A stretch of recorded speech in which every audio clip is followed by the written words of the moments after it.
Bien, ¿qué más vimos?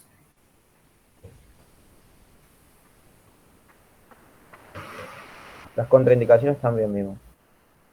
Bien. Más que nada, sí, los usos indebidos, está bien. Cuando estaba contraindicado. ¿Y qué hablamos de eso?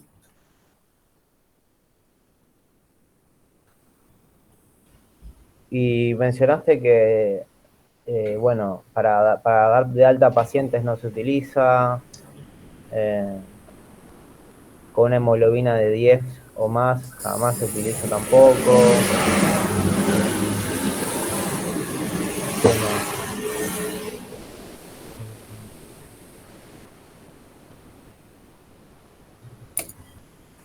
Después, para cortar el tiempo de internación tampoco, para, cuando hay familiares o que el médico te dice ponerle una unidad que explicaste porque tengo a los pacientes acá y todo eso, Claro. tampoco. Bien, Aunque por la disponibilidad de sangre autóloga también, que no sean de contraindicados, ya que bueno, la sangre autóloga ahora es únicamente la persona y si no se utiliza, se descarta en un claro, momento, se utilizaba, pero con autorización de esa persona, pero ahora ya no. claro. Eh, Como transfusión profiláctica y bueno, y no, un par más. Bien.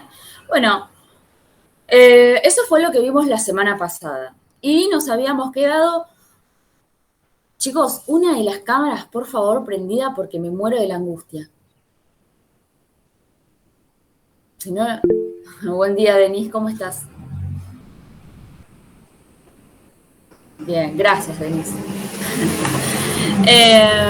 Bien, la semana pasada entonces habíamos visto todo lo relacionado con los glóbulos rojos y nos faltaba ver, bueno, los demás hemocomponentes, ¿no? Como plasma, plaquetas y demás. Bien, entonces, con respecto a lo que son plaquetas, habíamos visto plaquetas plasma, habíamos visto algo, dijimos más o menos cuáles eran las indicaciones, qué contiene el plasma, esas cosas no, ¿no? No, de plasma no Del hablamos nada. plasma, cómo Del está plasma compuesto, sí. Sí, ¿cómo está compuesto? ¿Qué dijimos? ¿Cómo está compuesto el plasma? con los factores de coagulación, los A ver, termolábiles, ¿y cuáles serían esos? el 5, el 7, fibronectina, El 5 y el 8. El 7 no es sí, un le factor dije 7, lábil. sí, le dije El 7, es 5, 8. el 8, el factor de von Willebrand, la fibronectina, ¿sí? Y los termoestables, ¿de cuáles eran? El 2, el Ahí, 7, el 2, el 7, el 9, el el 9 y el 10, 10. ¿sí? Bien. Entonces, si tenemos que hablar de en qué situaciones se utiliza el plasma fresco congelado, podemos decir, primero, que el plasma fresco congelado mayormente se está empezando a utilizar solo para la obtención de hemoderivados, ¿sí? Eh, pero sí se utiliza, todavía se sigue utilizando, cuando, por ejemplo, no hay hemoderivados disponibles, ¿sí?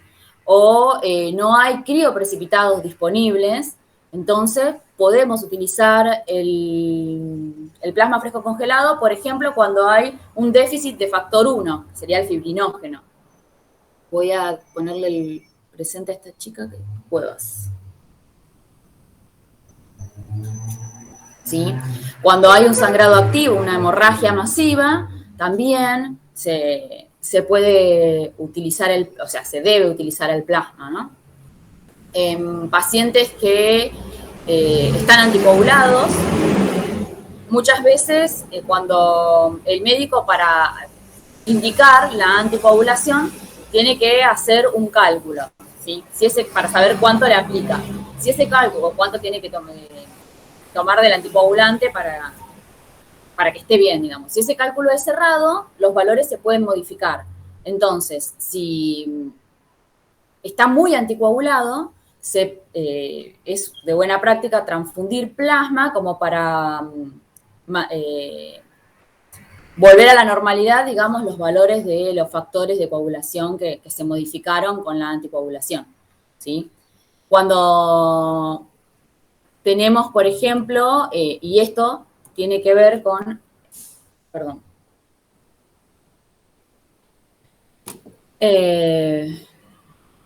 tiene que ver con lo que son estudios de laboratorio. No sé si ustedes alguna vez hicieron un hemograma completo.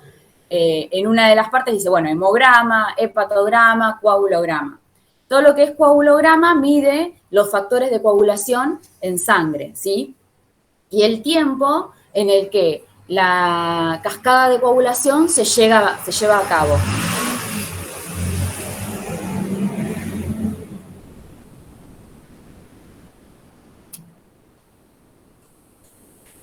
Bien, entonces, si estos valores, los valores de los estudios de la coagulograma dan alterados, se puede transfundir plasma, ¿sí? Los estudios, los test de coagulación que tenemos en cuenta es el tiempo de protrombina, ¿sí? Que se lo denomina TP, el tiempo de protrombina activado con coalín, que es el KPTT, y el RIN, ¿sí? Estos test miden, digamos, por ejemplo, todos van a medir lo mismo, que es el tiempo en el que la protrombina se activa en trombina y el fibrinógeno en fibrina hasta que se obtiene el coágulo, ¿sí? Esto, por ejemplo, para cada test tiene un tiempo determinado, ¿sí? Por ejemplo, para lo que es el TP, el tiempo tiene que ser de 11 a 13 segundos, ¿sí? Por encima de los 13 segundos significa que ese paciente no está coagulando rápido, bien como se debe, ¿sí? Tiene un alargue en el proceso de coagulación, por lo que el coágulo va a tardar más en formarse. Entonces vas a tener un trastorno en la coagulación. Y eso es lo que va a hacer que, en base a esos valores, nosotros transfundamos o no, ¿sí? Plasma. Después, el otro, que sería el KPTT, es un estudio, ¿sí? De coagulación que utiliza un reactivo en particular, que es el coalín, ¿sí? Que lo que hace este reactivo es activar la cascada de coagulación. Así que, por ejemplo, en el TP no se utiliza. Y es la diferencia entre un estudio y el otro, ¿no? La utilización de este reactivo. Y los valores van entre 35 y 45 segundos. Este en particular lo que va a medir es el tiempo en el que la protrombina se activa en trombina por medio de la vía intrínseca de la coagulación. Vieron que cuando nosotros estudiamos la cascada de la coagulación, vimos que se activaba por dos vías, la vía intrínseca y la vía extrínseca. Bueno, este estudio analiza la vía intrínseca, digamos, ¿sí? Y después tenemos el RIN,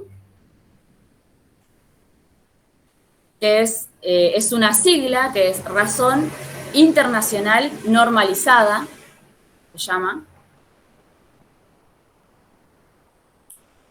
Lo mismo, analiza el tiempo de protrombina, pero este va de 0,8 segundos a 0,12. Son distintos estudios que nosotros no los hacemos, los hace el laboratorio, ¿sí? Pero nosotros tenemos que saber si alguno de estos valores está alterado al momento de transfundir plasma, ¿sí? De acuerdo al laboratorio del hospital y de los reactivos que se tengan y de las máquinas que se utilicen, se pueden utilizar los tres o se puede utilizar uno de los test o el otro. Entonces el médico por ahí te va a venir y te va a decir, sí, necesito, no sé, 2 unidades de plasma para este paciente porque tiene el KPTT alterado. Me está dando 50 segundos. Entonces vos tenés que saber que eso es una prolongación en el tiempo de la coagulación, que por eso te está pidiendo el plasma, ¿sí? Para eso es importante. Así como el hematocrit y la hemoglobina es importante para la transfusión de glóbulos rojos, estos valores son importantes para la transfusión de plasma, ¿sí? Hay una consulta. Yo había Sí, visto en una, no me acuerdo dónde lo vi, que no me acuerdo bien, pero no era tiempo de protrombina que iba con colino. Había uno que era para estudiar, era tiempo de tromboplastina. Sí. ¿Es igual o es distinto? No, es lo mismo. Bueno, analiza otra, digamos, otra parte de la cascada de la coagulación. Yo lo vi como vía intrínseca y la vía común. Para Sí, una está era bien. tiempo de protrombina, tiempo de Claro, tromboplastina y tiempo de trombina para la vía común. claro, está bien. Sí, sí, ¿Pero es lo sí. mismo que Es esto? lo mismo, es lo mismo. Ah. Analiza la coagulación. Sí, sí, sí. Bien, entonces si nosotros vamos a transfundir plasma fresco congelado, las dosis que se transfunden son de 10 a 20 mililitros por kilo de peso. ¿Sí? Acuérdense que un plasma tiene aproximadamente 200 mililitros. ¿Sí? Un poco más, un poco menos. ¿Sí? Y se puede transfundir cada 12 a 24 horas. O sea que cuando termina la transfusión de plasma, el médico te pide 2 unidades de plasma, vos se la transfundís y después el médico tendría que hacer, posterior a la transfusión, un coagulograma nuevo y ver si los valores se modificaron y se normalizaron. Si no se normalizaron, a las 12 horas de realizada la última transfusión, se debería volver a transfundir. A las 12 o a las 24 horas, ¿sí? Eso ya lo va a indicar el médico. Como es plasma fresco congelado, si nosotros tendríamos que hacer pruebas de compatibilidad, tendría que ser la prueba de compatibilidad menor, ¿no? Donde se enfrentan los glóbulos rojos del paciente contra el plasma que se va a transfundir. ¿Por qué la prueba de compatibilidad no se realiza? La prueba de compatibilidad menor, en este caso, para el plasma, no se realiza. Claro, exactamente, porque al donante vos le haces la PCI. Si la PCI te da negativa, significa que no tienen anticuerpos irregulares en su plasma, por lo que hacer la prueba de compatibilidad menor es innecesaria. Bien. Y siempre se trata de transfundir plasma isogrupo. Isogrupo, ¿sí? El RH en el plasma, ahí voy, ¿eh?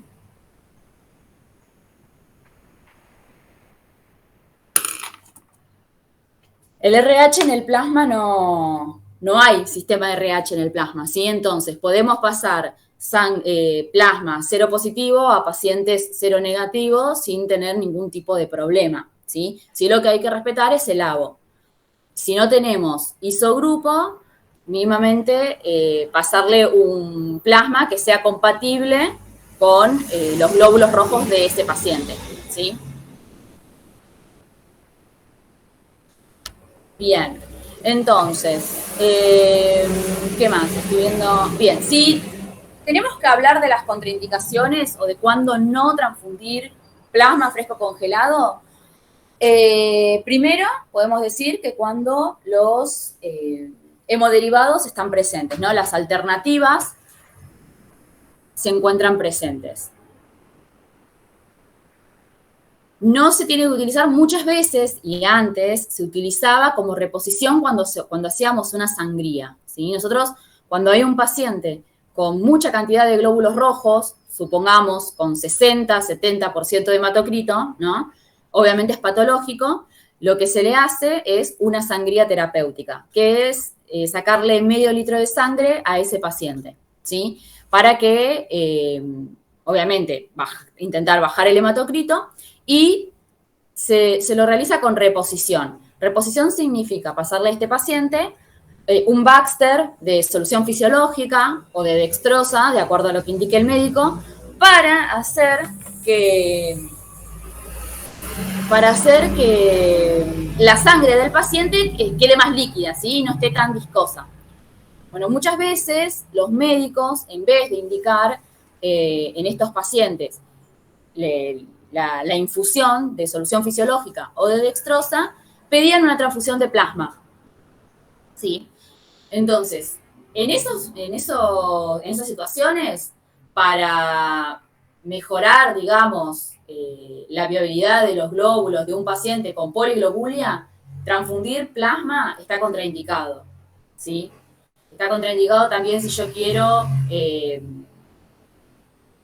administrarle albúmina al paciente, entonces le paso plasma porque es rica en albúmina. En realidad no, primero tenés que utilizar los compuestos de albúmina, ¿no es cierto?, comerciales, que se obtienen como derivados. Bien.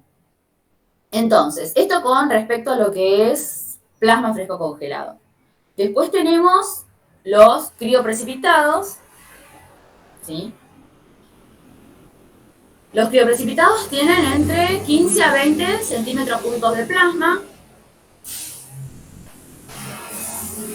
Son proteínas, o sea que son factores de coagulación, ¿no?, más concentrados, se encuentran más concentrados en el plasma los factores de coagulación en este hemocomponente, y es rico en factor 8, en fibrinógeno, en factor de von Willebrand, factor 13 y fibronectina. ¿Sí? Para transfundir crioprecipitados se transfunde una unidad cada 10 kilos de peso. ¿Sí? Y se va a transfundir cuando hay déficit congénito de factor 1, ¿sí? Cuando hay, por ejemplo, una hemorragia masiva o el paciente entró en CID. ¿Tengo una consulta, Nadia? Sí. Según la Asociación de Transfusión, es como que la transfusión del componente es lo último que Claro, se hace. sí. No lo tienen como prioridad. No. Tienen todos los tratamientos anteriores como fármacos, como derivados. ¿Y qué tan real es eso en los servicios? ¿Siempre hay hemoderivados o terminás usando plasma o crío? De acuerdo a dónde estés, terminás usando el plasma o el crío. Claro. Nosotros en el hospital, por ejemplo, si viene un hemofílico o un paciente con, no sé, enfermedad de von Willebrand, no se ve mucho, por ejemplo, nosotros no vemos mucho enfermedad de von Willebrand, pero sí por ahí hemofílicos, que vos sabés que ya tiene una enfermedad que la va a tener por el resto de su vida.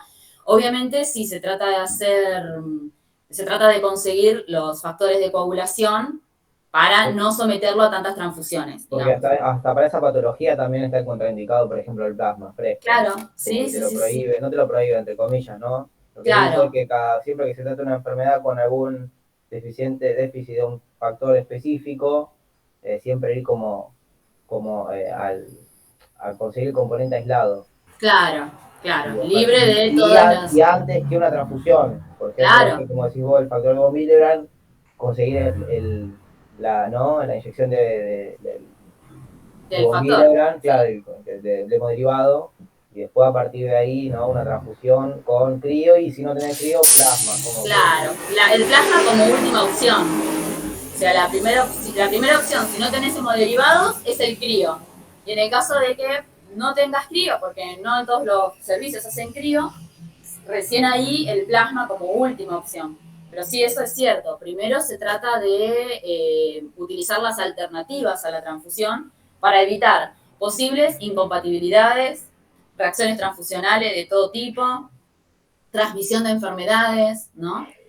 Para todo eso es preferible utilizar los concentrados de factores de coagulación, de hemoderivados comerciales, digamos.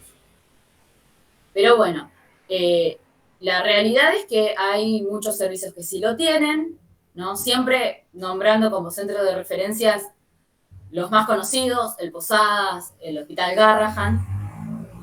Y si no, bueno, tenés que manejarte con los componentes que tenés.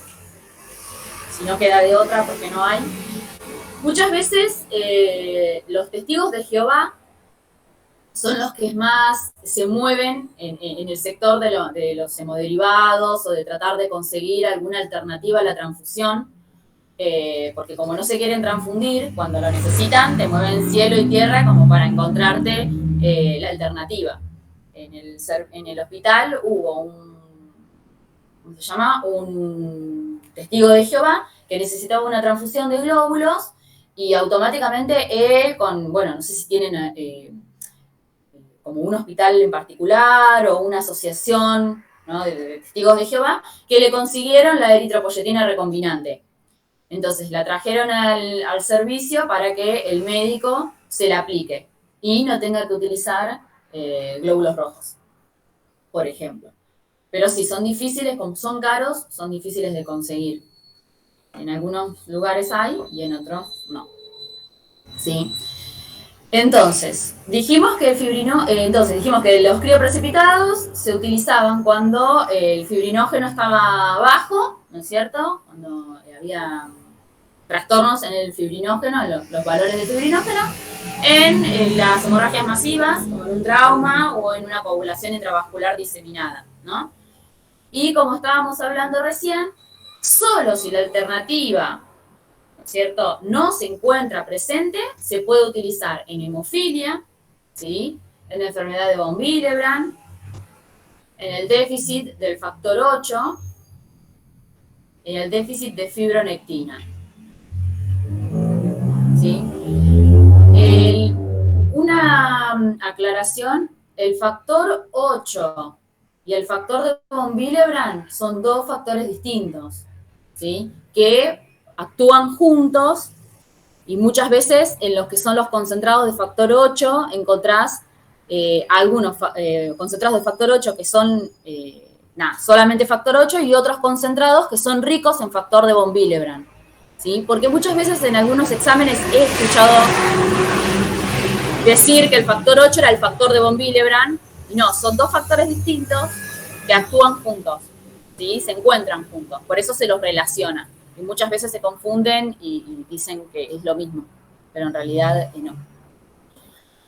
Bien, entonces, si tenemos que transfundir crioprecipitados, se trata de transfundir isogrupo, ¿sí? Siempre vamos a tratar de transfundir isogrupo. Y bueno, también, una vez de transfundir los crioprecipitados, el médico debería de esperar mínimamente 1 hora para poder volver a hacer un recuento de factores de coagulación y ver si tiene que volver a transfundir crioprecipitados o si se corrigió el problema que tiene el paciente, y si no, volver a transfundir dentro de las 12 a las 24 horas, ¿sí? Bien, ahora, si hablamos de plaquetas,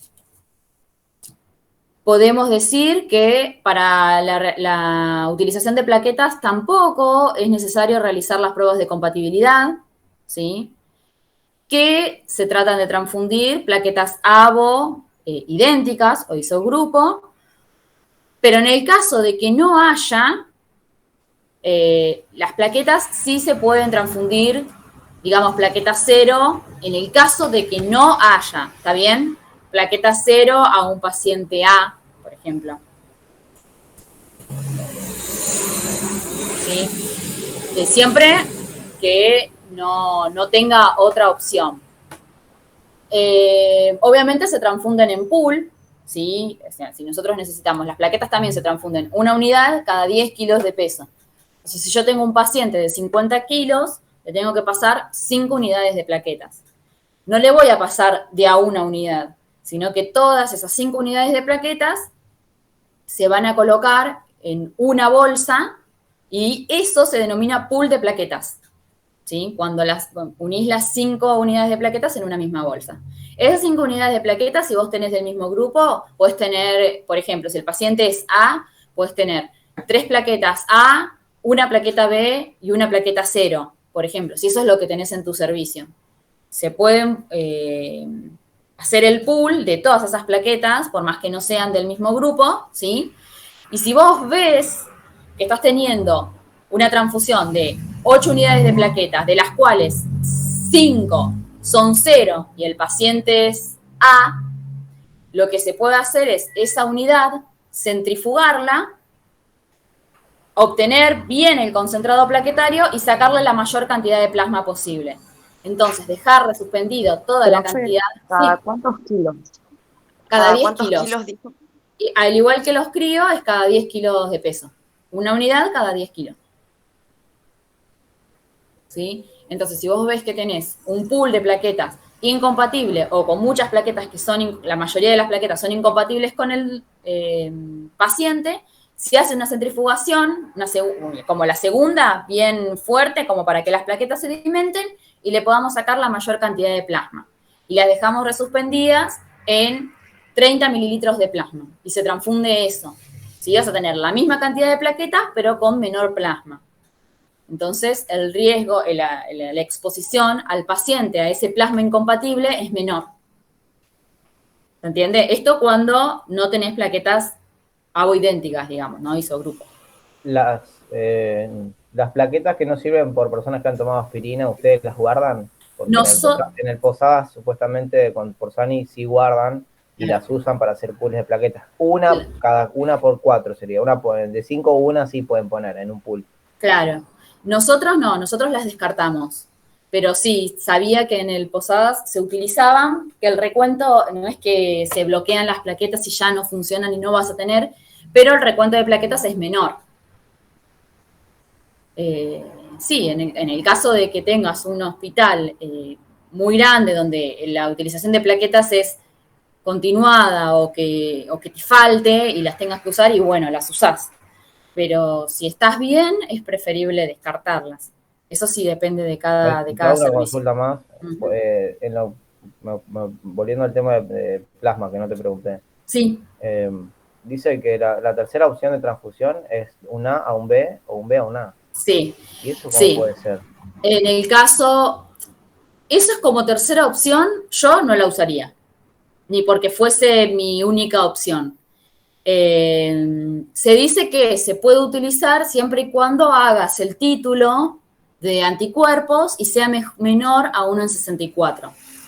Si el título de anticuerpos es menor, se dice que no son tan aglutinantes, tan potentes esos anticuerpos, entonces que puede generar un daño menor al paciente que necesite de forma urgente, ¿no? Siempre y cuando sabiendo que está en riesgo la vida del paciente y bueno, no tengas otra cosa que pasarle. Pero yo la verdad es que eso no se los dije justamente porque primero no los quería confundir, aunque en la bibliografía está, es verdad.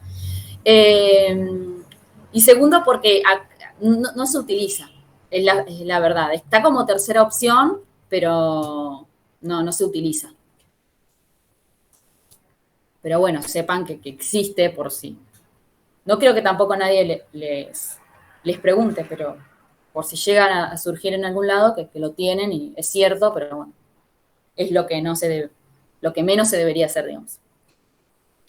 Bien, entonces, si tenemos que hablar de la indicación de plaquetas, podemos decir que se pueden transfundir plaquetas en pacientes con insuficiencia medular, ¿sí?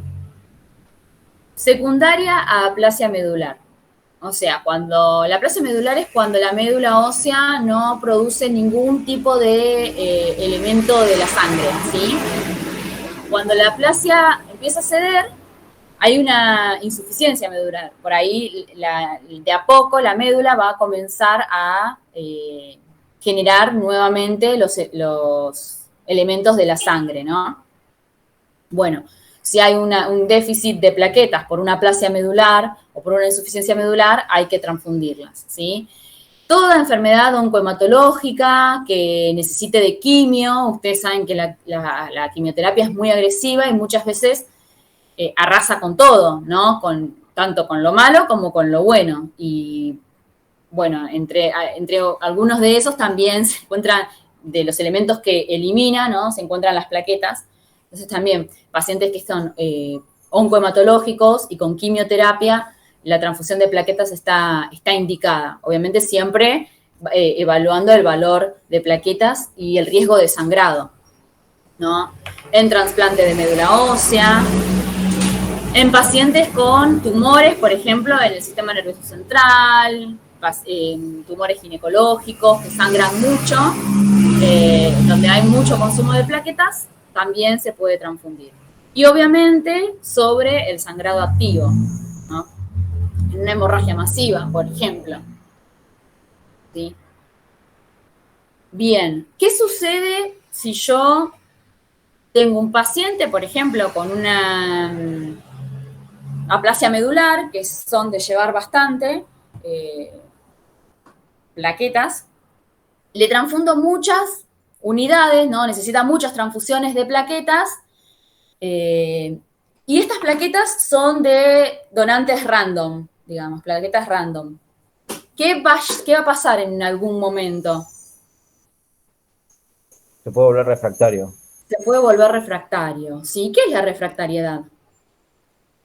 El no aumento del recuento plaquetario. Claro, es cuando nosotros le hacemos un recuento previo a la transfusión de plaquetas, ¿sí? Vemos que es bajo, ven los médicos que es bajo, le transfundimos las plaquetas y post transfusión de plaquetas, a la hora se le hace un recuento de plaquetas y este recuento no se modificó. Ahí nosotros podemos pensar que el paciente está con una refractariedad plaquetaria, ¿sí? Esto significa que por tanta transfusión de plaquetas de distintos donantes, muchas veces, obviamente, le vas a pasar cosas que el paciente no tiene, ¿no? Antígenos que el paciente no tiene. Y va a empezar a crear anticuerpos. Anticuerpos anti-HLA, ¿no? Y anticuerpos antiplaquetarios. Entonces, cada vez te va a costar más encontrar donantes compatibles con este tipo de pacientes. Por eso, cuando uno tiene un paciente que sabe que durante su tratamiento médico va a llevar muchas transfusiones de plaquetas, lo que se recomienda es la transfusión de plaquetas por aféresis, ¿sí? De donante único, que sea compatible o lo más compatible posible con el receptor, ¿sí? Para que esto no suceda. Entonces, las plaquetas se pueden transfundir de forma profiláctica y de forma terapéutica, ¿sí? La forma profiláctica de transfundir plaquetas es para evitar el sangrado, cuando el sangrado todavía no se produjo, ¿sí? Y el recuento de plaquetas es menor a 10.000 plaquetas.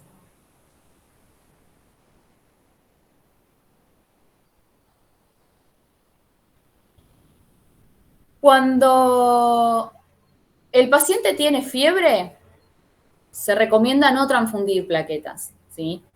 Porque las temperaturas altas, la fiebre en el paciente genera un gasto de las plaquetas transfundidas, ¿sí? Como tampoco se recomienda transfundir glóbulos, porque se molizan, ¿sí? Entonces hay que primero bajarle la fiebre al paciente y después transfundirlo.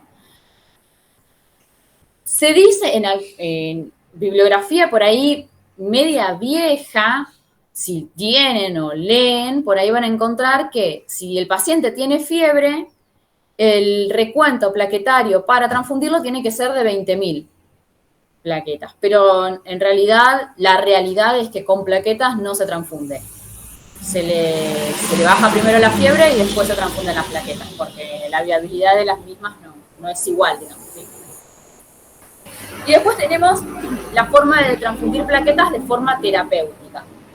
La terapéutica es sobre el sangrado activo, ¿sí? Cuando el paciente está sangrando.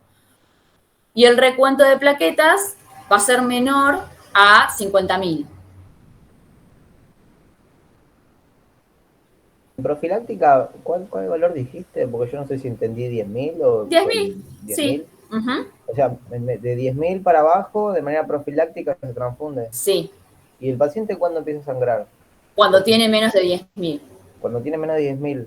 Claro, por eso y muchas veces, esto es lo teórico, ¿no? Cuando tiene menos de 10.000 tiene más probabilidades de tener sangrado. Muchas veces tienen sangrado activo con 50.000, por eso se dice que si tiene el sangrado activo y tiene un recuento menor a 50.000, hay que transfundirlo, ¿sí? Pero hay gente que tolera, es más, la semana pasada tuvimos a un paciente con 8.000 plaquetas y no estaba sangrando, entonces viene la médica y casi no quieren ni que respire el paciente, ¿no? Porque en donde hace algo brusco puede empezar a sangrar. Entonces vino la médica y nos dijo si le podíamos transfundir plaquetas, pues tenía 8.000. Entonces eso también depende, ¿no?, de cada paciente y la tolerancia del paciente, del organismo del paciente, digamos. ¿Y los valores para tratarlo con fármacos cuáles son? Es que para las plaquetas todavía al momento no hay alternativas a la transfusión de plaquetas.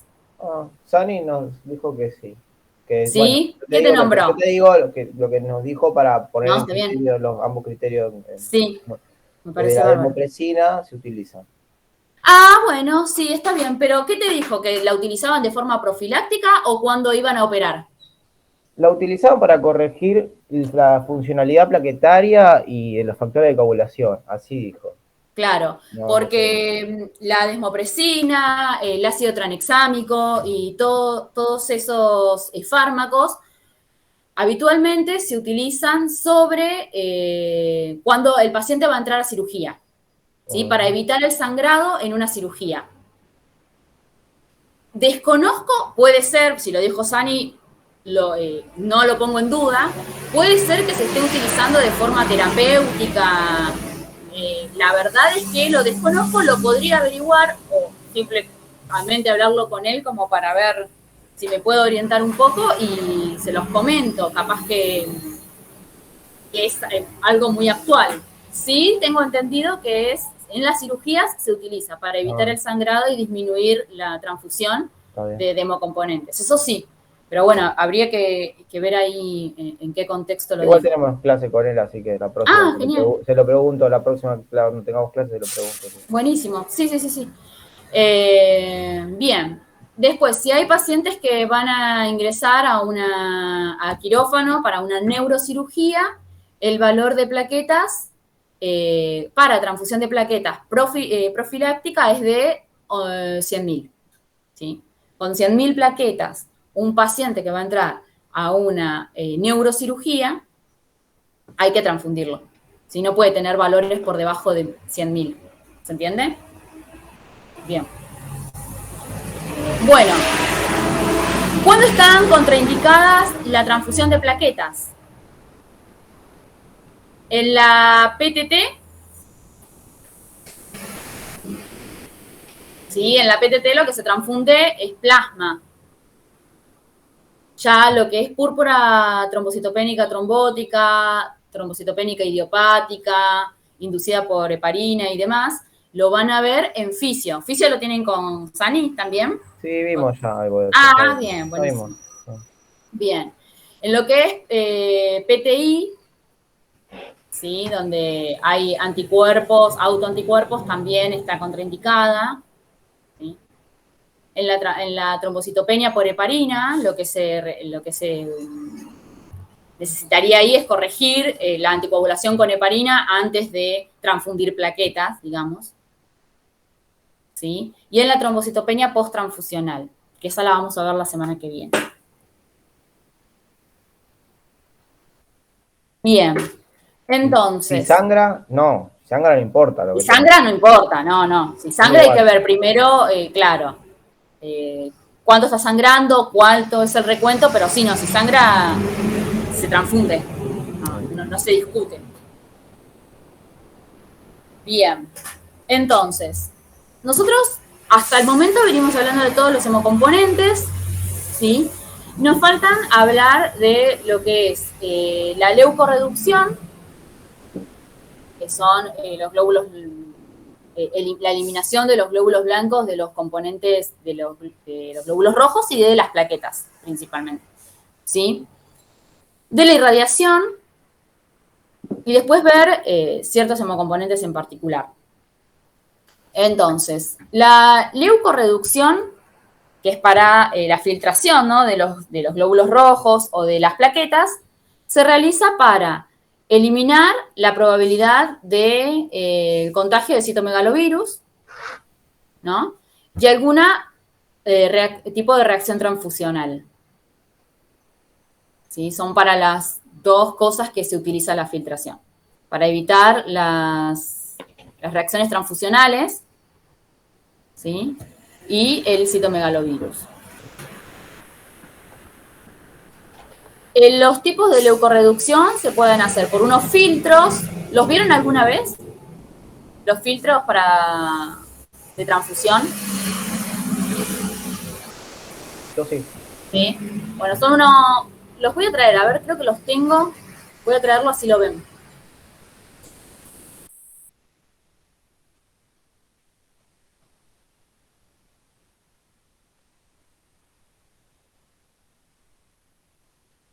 son los filtros de glóbulos, por ejemplo. El de glóbulos va a tener etiqueta roja y los de plaquetas van a tener etiqueta amarilla o etiqueta azul, etiqueta blanca, de acuerdo a la marca del filtro que se utilice, ¿sí? Lo que se hace es esto, se llama rompecoágulo, va enganchado a la bolsa de, imaginémonos que esta es una bolsa de glóbulos rojos o una bolsa de plaquetas, va enganchada acá. ¿Sí? Entonces, la sangre pasa, va al filtro, en el filtro quedan lo que son los glóbulos blancos, ¿sí? Y esto tiene adosada una bolsita, que acá tengo todo acá, y acá llegarían a estar, digamos, se trasvasarían los glóbulos ya filtrados, ¿sí?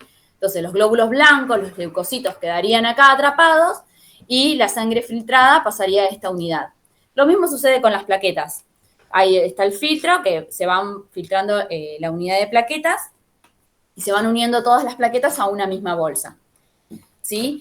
Estos filtros, tenemos este tipo de filtros, que es el filtro común que utilizamos siempre en el servicio, en la mayoría de los servicios, y después hay unas bolsas de donación que vienen con el filtro incorporado.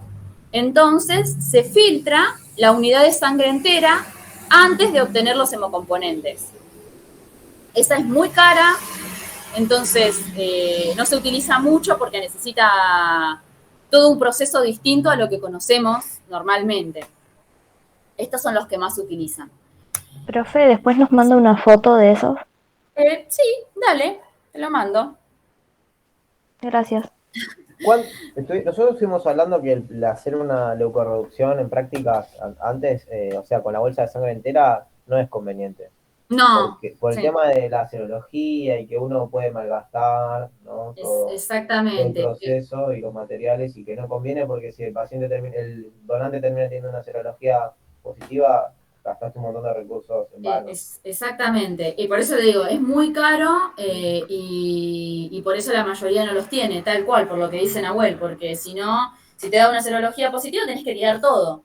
Y utilizaste una bolsa con un filtro, todo tu tiempo, ¿no? El tiempo que perdemos, porque hay que dejarla 1 hora para que los glóbulos rojos sedimenten, no, es un lío. Nosotros una vez nos fueron a ofrecer al hospital esas bolsas, entonces estuvimos una semana probándolos, donde nos venía el chico de Grifol, que era el laboratorio que las vendía, y nos explicaba cómo usarlas, y la verdad es que con la cantidad de donantes que tenemos nosotros por día, perdemos muchísimo tiempo en obtener los hemocomponentes.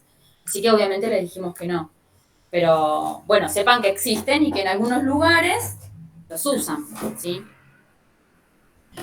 Bien, pero bueno, estos son los filtros que se utilizan. Entonces, si nosotros tenemos que utilizar unidades filtradas, las vamos a utilizar en aquellas personas que hayan tenido alguna reacción transfusional en algún momento, ¿sí? Para poder evitarla.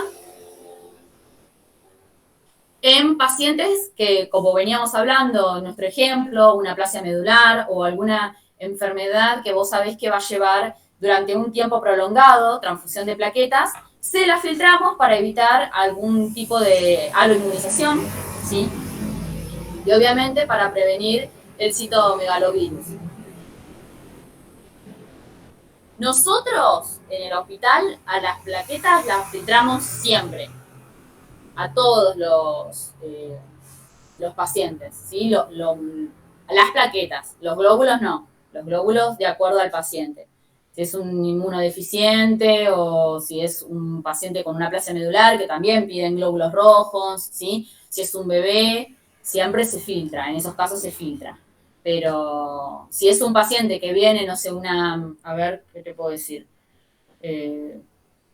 Un paciente que salió de quirófano y perdió mucha sangre en quirófano y te están pidiendo transfundirlo, no, a esos pacientes no le mandamos filtradas, no se las transfundimos filtradas, ¿sí? Salvo que haga una reacción transfusional. Ahí sí. Que tenga antecedentes, claro. Claro, sí. Sí, ahí sí. Bien, y lo que son los hemocomponentes irradiados, también se irradian los glóbulos y las plaquetas, ¿sí? Lo que hacemos con la irradiación es bloquear el ADN de los leucocitos, de los glóbulos blancos, para evitar su replicación, ¿sí? Dentro del paciente, ¿no? Vos le bloqueas el ADN de la bolsa para que cuando se transfunda el paciente, esos leucocitos no se repliquen y no producen lo que conocemos como enfermedad de injerto versus huésped. Eso también lo vamos a ver más adelante. Sepan que existe, que lo nombramos, después lo vamos a explicar, ¿sí? Se produce por una reacción a los blancos. Es un tipo de reacción transfusional que es potencialmente mortal, ¿sí? Entonces hay que evitarla. Bien, se puede irradiar con rayos gamma, ¿sí? Con una dosis de 25 grays, es el valor, digamos, de la radiación que se utiliza. Bien, ¿y qué sucede con los glóbulos rojos, por ejemplo, que se irradian? Los glóbulos rojos que se irradian van a sufrir, digamos, una modificación en su membrana, en la membrana del glóbulo rojo, que va a resultar en una liberación excesiva, se podría decir, de potasio, ¿sí? Entonces, por este motivo es que la cantidad de días de los componentes irradiados va a disminuir. O sea, si yo, por ejemplo, hoy le saco sangre a un donante, hago los hemocomponentes, ingresa por serología negativa y las mando a irradiar. Hoy utilicé una unidad con sacmanitol en donde el tiempo normal de almacenamiento es de 42 días. Si yo la voy a irradiar hoy, ese tiempo de 42 días se va a reducir a 28. ¿Sí? Se reduce el tiempo de almacenamiento por la liberación de potasio de las unidades. ¿Sí? Por eso es que dura menos. Ahora, si yo a los 15 días de extraerla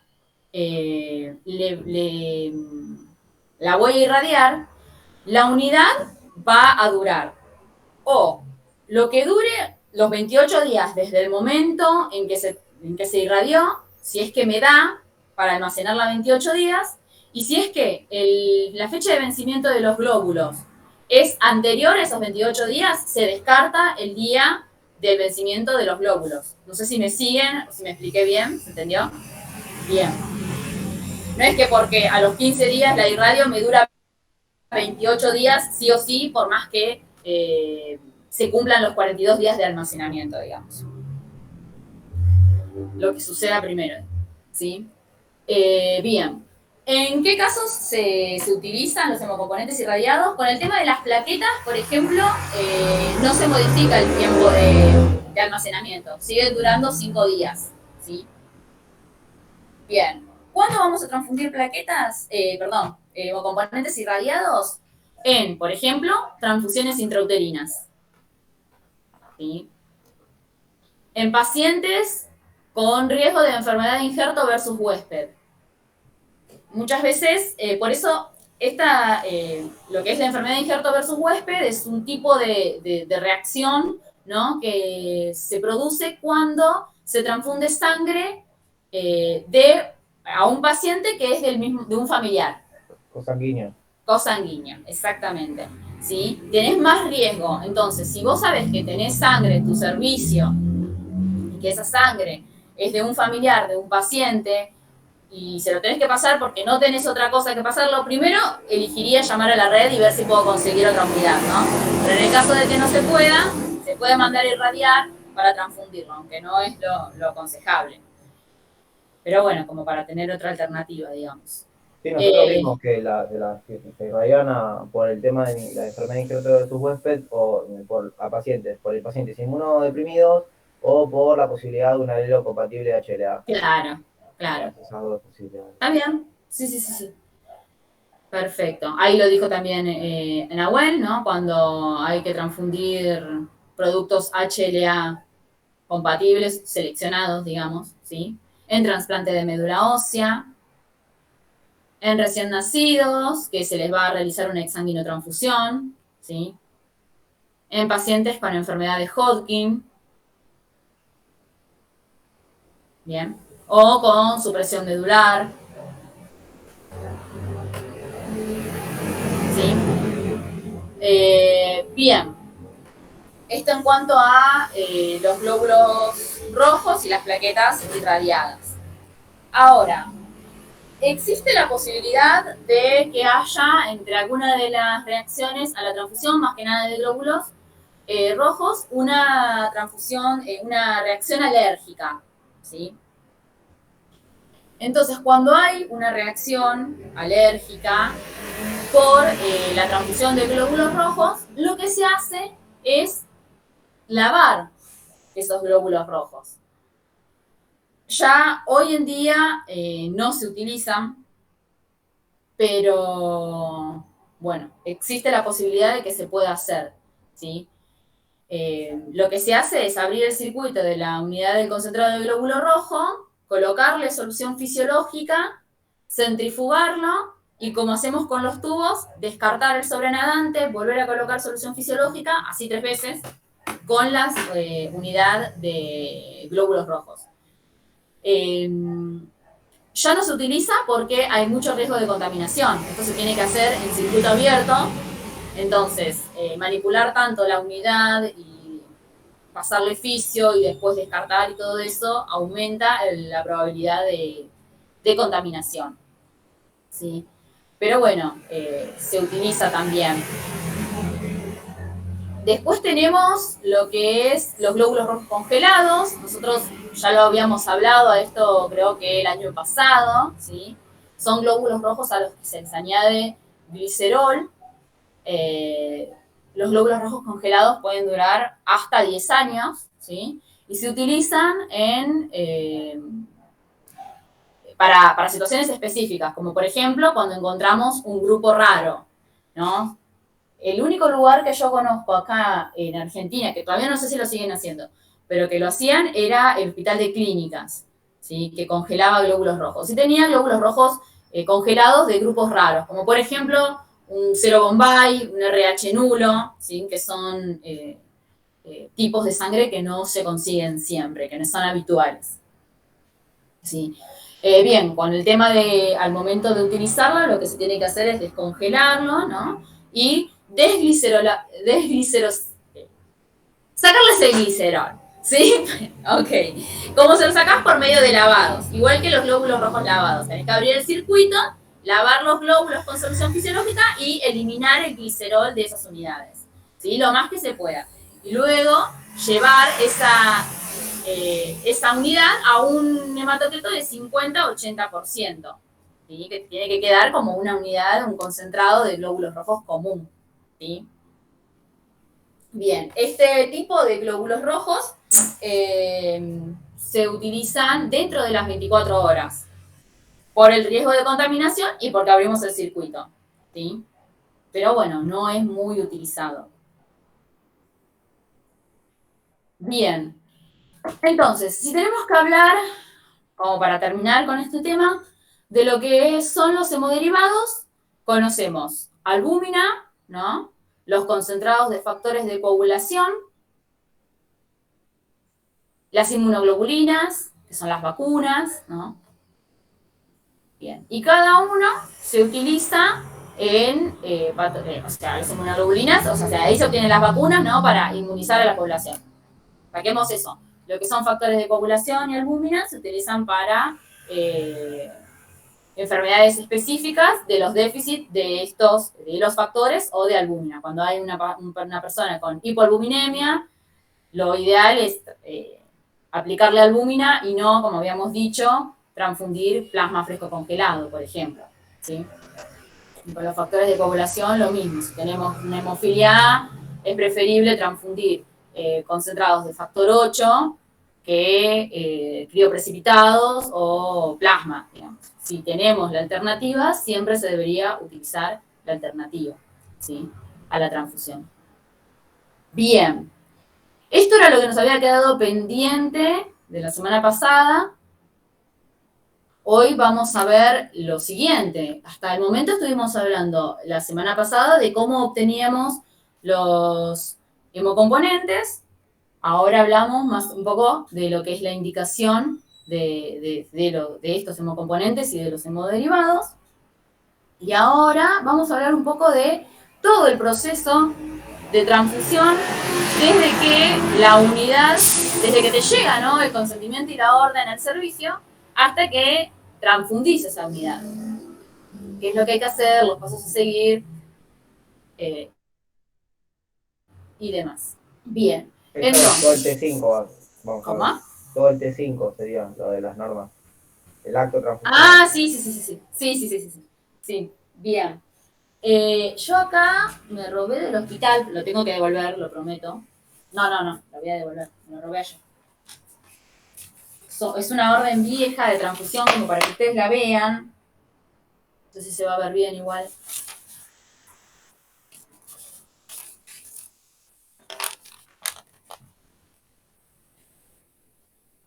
Bien, ¿esta era? Sí. Bueno, esto que tengo acá es una solicitud de transfusión, ¿sí?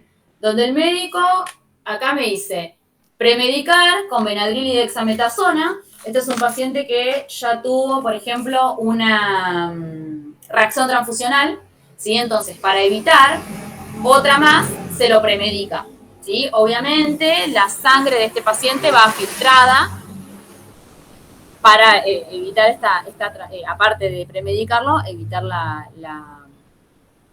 ¿cómo se llama?, la reacción. Bien, este paciente en particular es una anemia hemolítica. ¿Ves? Acá la médica lo que hace es colocar todos los datos del paciente y acá lo que va a necesitar, cuántas unidades va a necesitar. En este caso, ella puso una unidad de glóbulos rojos. ¿Por qué una unidad? Siempre decimos, por una unidad no le va a salvar la vida a nadie. El tema es que esta paciente en particular tiene una anemia hemolítica, ¿sí? Entonces, a las anemias hemolíticas hay que transfundir. Obviamente, si es una anemia hemolítica, nos va a dar, cuando nosotros lo vayamos a tipificar y todo positivo, ¿no? Por directa AB positivo, por inversa 0, la PCI positiva 4 cruces, la PCD positiva 4 cruces, y no vamos a poder identificar nada. Las compatibilidades nos van a dar positivas, muy probable. Entonces, lo que nosotros tenemos que hacer es transfundir la unidad menos incompatible. Vamos a tener, ustedes cuando traten este tipo de pacientes, se van a dar cuenta que de acuerdo al momento del tratamiento en donde esté, porque estos pacientes se tratan con corticoides, ¿sí? Obviamente de eso se encarga el médico, pero de acuerdo a la instancia de la enfermedad en la que se encuentre, en la instancia del tratamiento, va a reaccionar mejor o no, digamos, en lo que son las pruebas pretransfusionales. Entonces, por ahí vamos a encontrar unidades que nosotros al compatibilizarlas nos van a dar 4 cruces positivos y otras unidades que por ahí nos den una cruz positiva, ¿no? Entonces, en estos pacientes vos sabés que hay que transfundirlo, sí o sí, pero que no vas a encontrar sangre compatible. Entonces hay que transfundirle lo menos incompatible que tengas.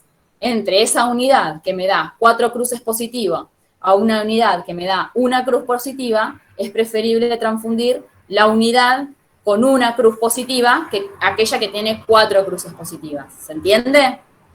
Entonces, por eso, me pide una unidad. Porque esa unidad, al ser incompatible, la tenemos que pasar alicuotada, ¿sí?, en pequeñas cantidades y de forma muy lenta. Entonces, más de una unidad no me puede pedir. Por eso es que en pacientes con anemias hemolíticas pasa esto de que te pidan una unidad, porque hay que alicuotarla, hay que pasársela lento y demás. Bien. Bueno, en este caso tenía 3 de hemoglobina, entonces, bueno, la transfusión era...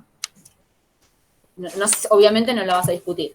Acá está el sello y la firma de la médica, y este sería el consentimiento informado, ¿sí?, donde se le explica, y la médica, acá abajo, aclara que se le va a transfundir, porque esto tiene que quedar asentado, que por el riesgo de la enfermedad, ¿no?, y de la hemoglobina tan baja, hay que transfundirlo con hemocomponentes incompatibles, con glóbulos rojos incompatibles, porque entre el riesgo y el beneficio es mejor transfundirle algo lo menos incompatible posible que no transfundirle nada, ¿sí? Entonces todo esto tiene que quedar asentado por el médico y, bueno, acá sigue, ¿no? Dio toda la explicación y la firma y el sello de la médica que se hace cargo de que transfundamos sangre lo menos incompatible posible, ¿sí? En estos casos. Y bueno, acá tenemos la firma del médico y la firma de del familiar a cargo que se hace responsable de la transfusión, digamos, que acepta la transfusión del paciente. Bien, esto es una solicitud de transfusión. Después tenemos, al servicio te va a llegar esto, que es la solicitud con el consentimiento informado, y la muestra del paciente, ¿sí? Entonces, cuando llega la muestra, nosotros lo que tenemos que hacer es realizarle el grupo y factor, ¿sí? Por directa, por inversa, el fenotipo, el QEL y la PCI, ¿sí? Si la PCI da positiva, hay que abrir el panel para identificar qué anticuerpo es y poder buscarle sangre compatible que no tenga el antígeno para el cual el paciente creó el anticuerpo, ¿sí? Bien. Una vez que sabemos de qué grupo es el paciente y demás, agarramos las unidades que nos piden de la heladera de glóbulos rojos con serología negativa, ¿sí? Igual, cada vez que yo saco de la heladera una unidad, antes de hacer cualquier cosa, tengo que reagrupar esa unidad, ¿sí? Para saber si el grupo y factor que dice la bolsa es el correcto, ¿bien? Y hay que fijarse la serología. Si yo hago esto, va a estar todo bien, ¿sí? Porque puede ser, como ayer pasó en el servicio, Marianela seguramente se los contó y si no se los contó, se los va a contar, que una concurrente del hospital, nueva, estaba con ella y como estaban fraccionando las unidades, agarra las unidades fraccionadas del día y les dice, bueno, hasta que venga Garelo y Nadia, les dice, vamos a guardar estas unidades en la heladera, ¿no? Para que no queden tanto tiempo afuera. Y las hace a Marianela y a las otras chicas con las que estaba, guardar las unidades sin serología en la heladera de unidades con serología negativa, ¿sí? Eso está mal, porque cada hemocomponente, si tiene serología negativa, va en un lado, y si no tiene la serología hecha, todavía va en otro, ¿sí? ¿Qué sucede? En ese momento, mi compañera que estaba de guardia, le entró, no sé si era un baleado, no sé qué pasó, pero una emergencia, ¿no? El paciente estaba en quirófano y necesitaba sangre ya. Y mi compañera agarró una unidad de la heladera, obviamente que ella la reagrupó y se fijó la serología primero antes de llevarla, ¿no? Pero puede pasar que si yo esto no lo tengo claro, agarro una unidad de la heladera y la llevo a transfundir. Puede pasar porque hay errores. No debería, ¿no? Porque nosotros sabemos que primero antes de salir del servicio hay que mirar la serología y reagrupar la unidad. Pero si eso no sucede, podía pasar que mi compañera, en la desesperación de llevarle sangre a ese paciente, agarre las unidades que Marianela y las chicas estaban haciendo ayer, porque estaban en la misma heladera, ¿sí? Y que había la posibilidad de que transfunda una unidad sin serología. Entonces esas cosas hay que tenerlas en cuenta. Cuando yo voy a transfundir, para que esto no me suceda, porque puede pasar, esta chica se confundió, ¿no? Y decidió hacer las cosas mal a ella. Bueno, puede pasar, después se habla. Pero si yo sé que tengo que mirar la serología y tengo que reagrupar la unidad antes de salir del servicio, agarro una unidad y veo que no está en el libro de serología o que no la encuentro en el sistema, en la computadora, es porque esa unidad todavía no tiene hecha la serología. Entonces ahí se va a encontrar el error antes de salir del servicio, ¿sí? Por eso es tan importante. Ayer Marianela lo vio justo y genial, ¿no? Porque ahora entiende por ahí la importancia de mirar la serología y de no confiarse de que porque la sangre está en la heladera de serología negativa, tiene serología negativa. ¿Se entiende? No se tienen que confiar. Entonces, una vez que sabemos que el grupo es el correcto y la serología es negativa, ahí sí hacemos las pruebas de compatibilidad mayor entre los glóbulos rojos a transfundir y el suero o el plasma del paciente, ¿sí? Ahí lo puedes hacer en tubo o en tarjeta, de acuerdo a lo que te enseñen o a lo que haya en el servicio. Y solo se va a transfundir esa unidad si la compatibilidad es negativa, ¿sí? En casos como una anemia hemolítica, nosotros ya sabemos, son casos especiales en donde se transfunde sangre lo menos incompatible posible. Pero en el caso de una persona que no tiene una anemia hemolítica, si la compatibilidad te da positiva, esa unidad no se transfunde, ¿sí? Las unidades se transfunden siempre con compatibilidad negativa, ¿sí? Si nos agarra otra unidad y se hace, pero no se transfunde, ¿bien? Entonces, esta unidad tiene que ser del mismo grupo, isofenotipo, ¿sí? Y si el paciente no tiene antígeno Kell, tiene que ser antígeno Kell negativo, ¿sí? Siempre lo más compatible posible. Bien, una vez que nosotros realizamos las pruebas de compatibilidad, lo que hay que hacer es colocarle un rótulo a la unidad, ¿sí?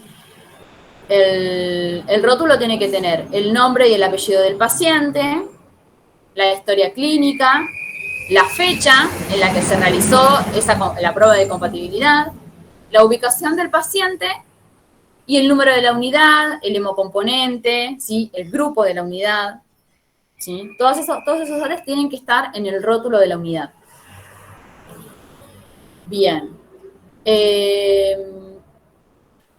Cuando vamos a transfundir a un paciente, los filtros de transfusión, las guías de transfusión, no son las mismas guías que utilizamos para la infusión de solución fisiológica, por ejemplo, ¿sí? Son guías particulares, tienen una característica. A ver si tengo alguna acá.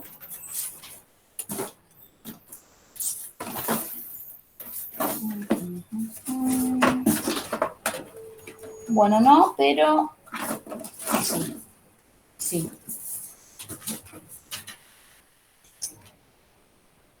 Ahí voy a ver.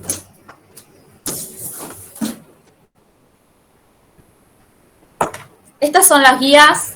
Esta es una guía de transfusión, ¿sí? La diferencia, no tengo guía de fisio, pero la diferencia con la guía de solución fisiológica o de alguna de las otras soluciones que se infunden, es que esto tiene un filtro adentro, ¿sí? Se llama filtro de microagregados y sirve para que si la unidad tiene algún coágulo, si hay alguna fibrina o algo que pueda llegar a tapar la vía, quede atrapada en este filtro y no tape la vía del paciente, ¿sí? La diferencia con las guías de solución fisiológica es que las guías de solución fisiológica no tienen este filtro adentro, esto que se ve acá. Solo tienen el goteo y nada más. Como es líquido, no hace falta, pero como lo que nosotros estamos pasando es sangre, que puede tener coágulos, puede tener fibrina, que interfiera en la guía, digamos, en la vía, ¿no? Que tape, quede todo acá y no pase, digamos. Bueno, esa es la diferencia. Entonces,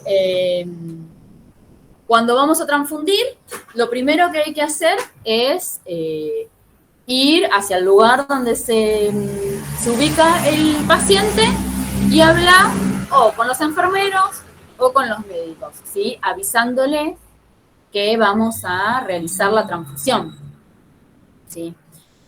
Siempre teniendo buen diálogo, ¿no? Preguntándole si la vía por la que le vas a pasar la transfusión se puede utilizar, porque muchas veces los enfermeros utilizan las vías para pasar medicación y ustedes saben que los glóbulos rojos, por ejemplo, con medicación no se pueden pasar.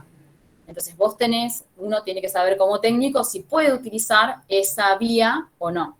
En el caso de que no se pueda, porque le están pasando antibióticos, hay que colocar una vía nueva del otro brazo o suspender los antibióticos limpiar la vía con una solución fisiológica y recién después pasar los glóbulos, ¿sí? Bien, por eso es importante avisarles, aparte de que lo tienen que controlar, ¿sí?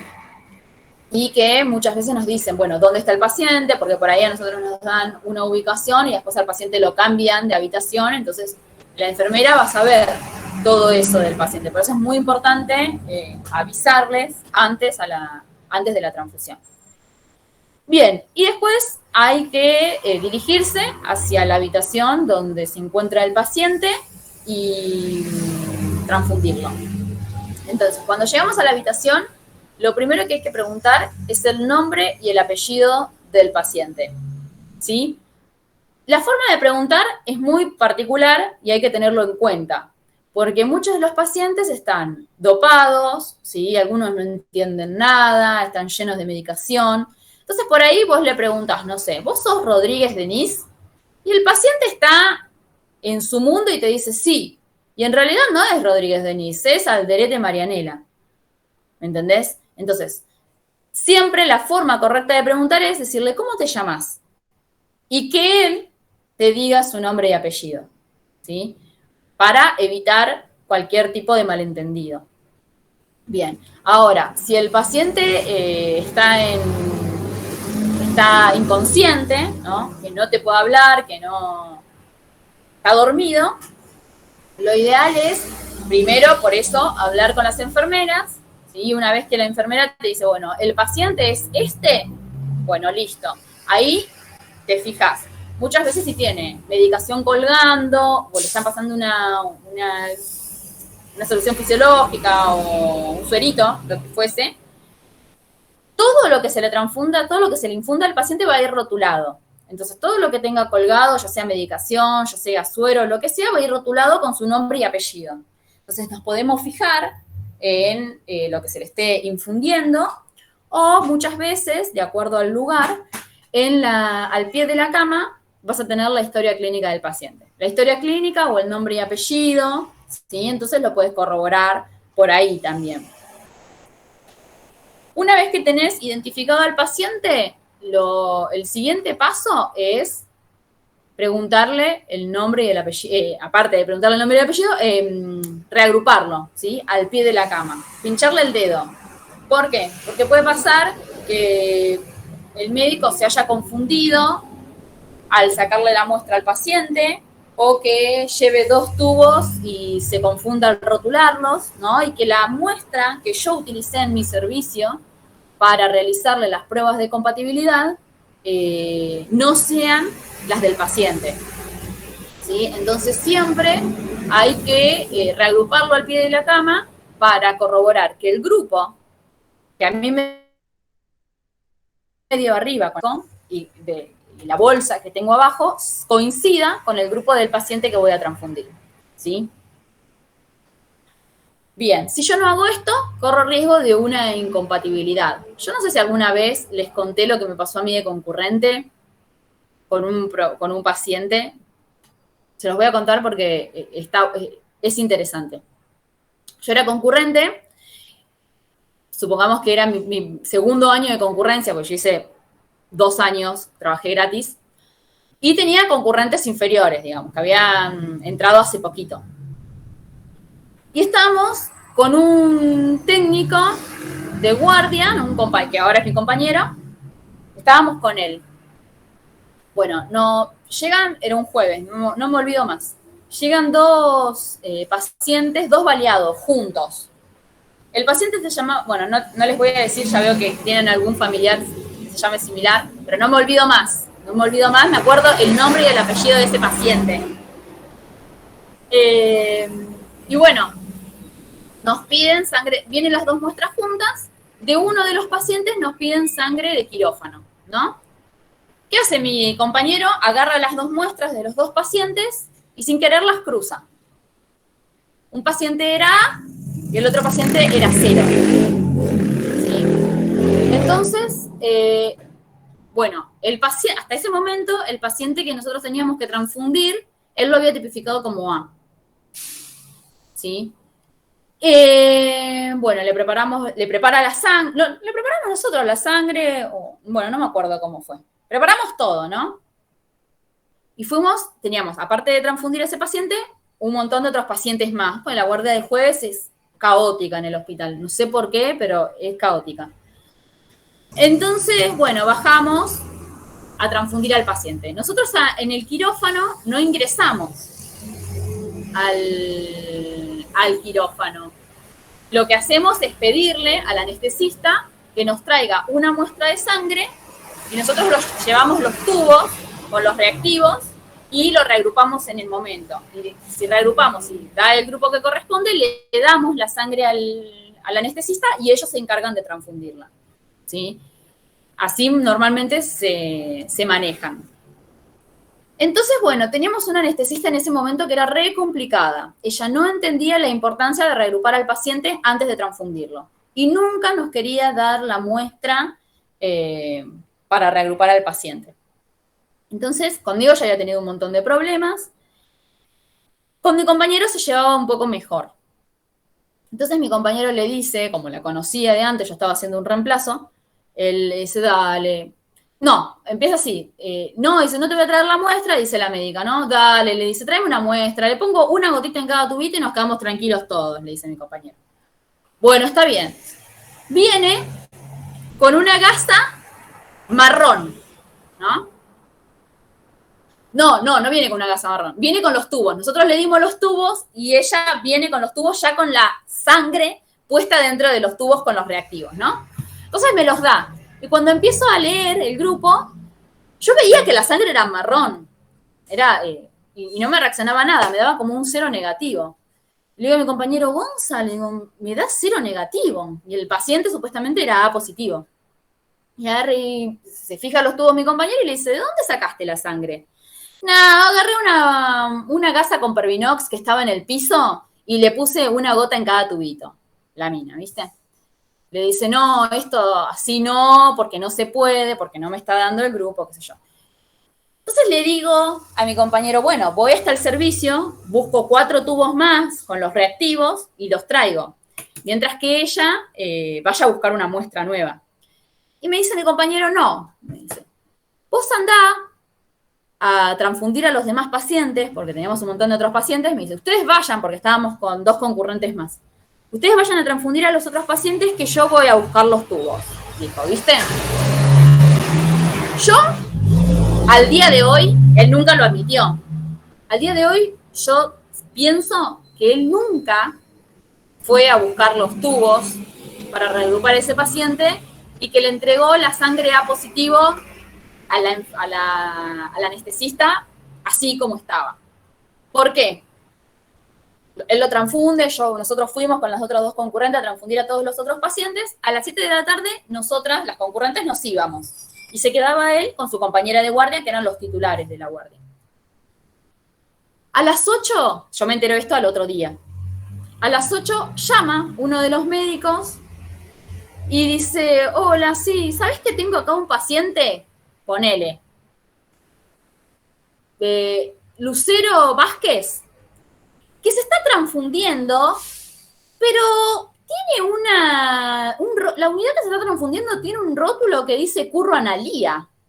Este paciente no es Curro Analía. Le habíamos transfundido incompatible a un paciente que encima no era A positivo, ¿sí? El paciente vivió, ¿por qué? Sin entrar en insuficiencia renal ni nada, fue un milagro. Qué desesperación, profe. No sabes lo que fue.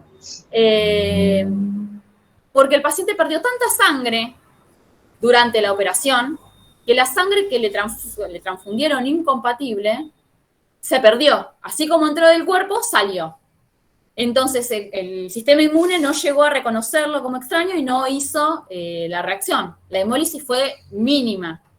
Y empezaron, cuando se enteraron que estaba siendo incompatible, obviamente cerraron la transfusión y empezaron a pasar solución fisiológica, diuréticos, como para que el paciente orine. Se salvó de casualidad. Yo cuando llego al otro día, encima mi jefa, hay cosas, ¿no? Que yo en el servicio, en ese tiempo no las toleraba, que era el favoritismo.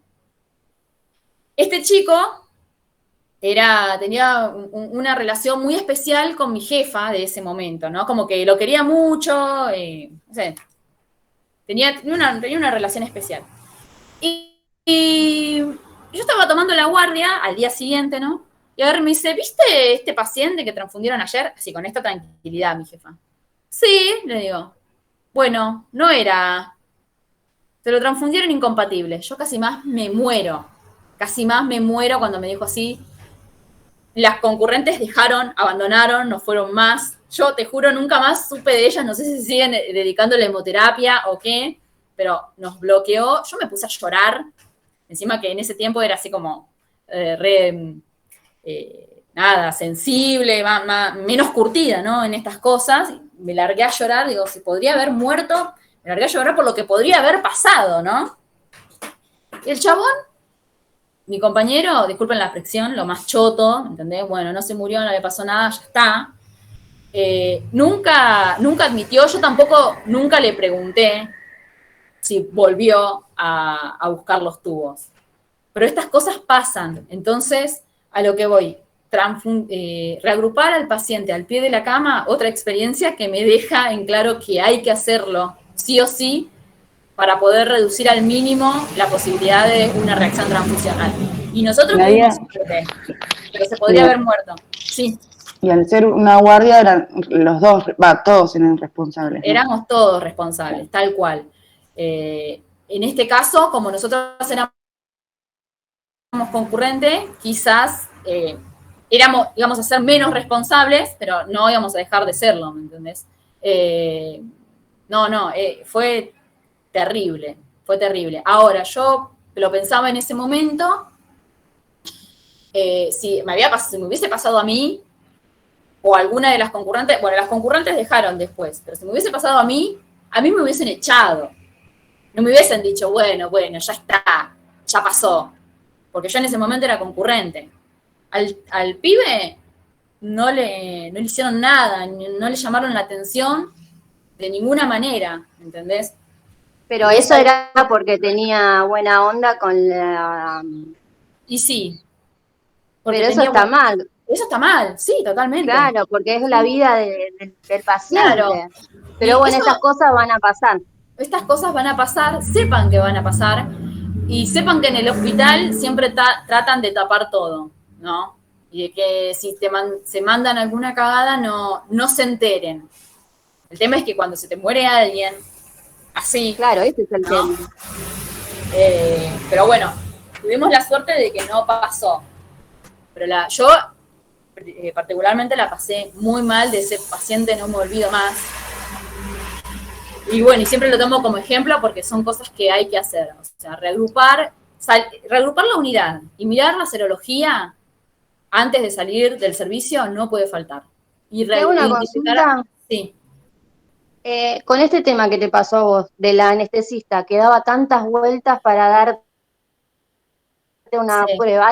Mira, te voy a contar otra anécdota, ya los debo cansar, cortita, que me pasó con esta, que lo cuentes. Que me pasó con esta paciente, con esta anestesista de un jueves, ¿no? Yo te estoy hablando de cuando yo tenía 21, 22 años. Súper chiquita, cero carácter, ¿no? Me mandaron a transfundir a un paciente en quirófano, estaba esta chica.